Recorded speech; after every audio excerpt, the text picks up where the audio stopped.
আচ্ছা, দেখতে আমি পাচ্ছি। দুই ধরনের সার্কেল সম্পর্কে কথা বলবো, যেটা সম্পর্কে আসলে আমাদের অনেকেই আমরা জানি, কিন্তু আমাদের দুই ধরনের সার্কেল আমাদেরকে সব সময় দেখবেন যে আমাদের দুই দিকে ধাবিত করে। একটা হলো সার্কেল অফ কনসার্ন, আর একটা হলো circle of influence. Circle of কনসার্নটা কি?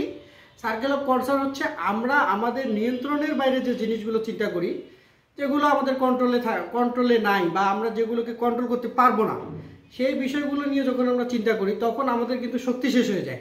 যার কারণে আমরা ভালো কোনো মানে আমাদের যে উন্নয়নের যে কাজগুলো সেগুলো আমরা করতে পারি না, বা আমাদের যে টার্গেট, আমাদের যে বিভিন্ন ধরনের আমাদের করার ইচ্ছা থাকে সেগুলো আমরা করতে পারি না, কারণ আমাদের এনার্জি এই সার্কেল অফ কনসার্নই শেষ করে ফেলে।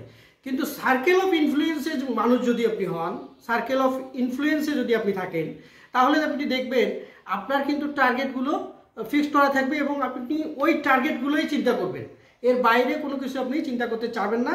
এবং সর্বশেষ দেখবেন এই সার্কেল